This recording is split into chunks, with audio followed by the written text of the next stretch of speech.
All right, so I was originally planning on putting the quilt I just finished together and quilting it today. However, it turns out that I thought I had 2 meters of fabric for the back and only had 1. So that's gonna have to wait till tomorrow because today's a holiday. So I've started planning out my next quilt. And when I do that, I really like to plan it, to lay it all out so I can get an image of it in my head to see if the image in my head matches the reality of what it will look like once I've finished sewing it.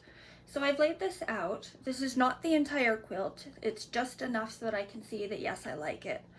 And I take a picture of it so that I can reference so that when I start piecing the parts together, I remember what it looked like.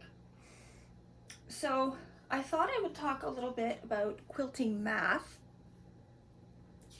because quilting has quite a lot of math, unfortunately. And I'm not great shakes at math, but it's relatively straightforward. So if you want to make a standard quilt size, because quilts do have standard sizes, they're easy to find them online. But if you want to do a standard size twin or single quilt, you're looking at 71 inches across and 101 inches down.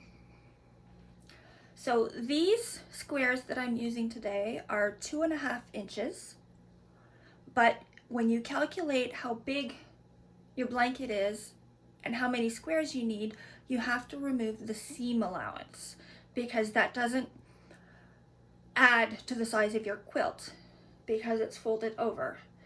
So in reality, while these squares are 2.5 inches, once they're sewn, they'll only be 2 inches wide.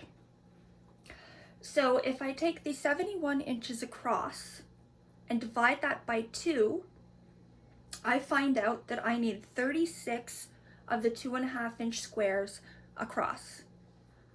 And if I do the same thing with the length, I need 50 squares down for a total of 1,800 2.5 inch squares that I have to cut out and sew together.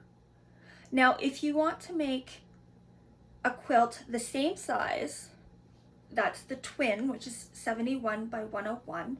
If you want to use 3-inch squares, that's once they're sewn, you're going to make your 3.5 inch squares.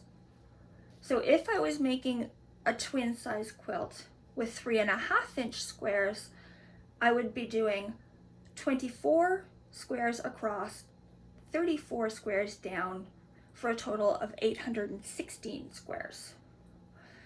So when you want to plan out your quilt and decide how big you make it, you need to figure out how much fabric you need. With this quilt, I am using jelly rolls, which are 2.5 inches wide and 42 inches long. So for this quilt, I will need 6 complete jelly rolls to make this quilt. Now, if you want to use 3.5 inch squares, you can't use jelly rolls because they're not wide enough.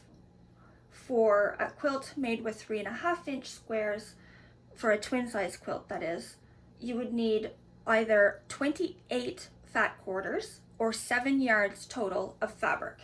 And that's only for the face of your quilt. You would still need the batting for in between the layers and then the back of the quilt. So I don't know if I made this simple or whether I made it worse than I should have, but that's just some basics with quilting math. The biggest thing is to remember that when you're planning it out and setting your squares, you do have to remove the seam allowance when you're calculating the total overall size of your quilt. Anyway, I'm going to get busy and I will talk to you later. Thanks, bye.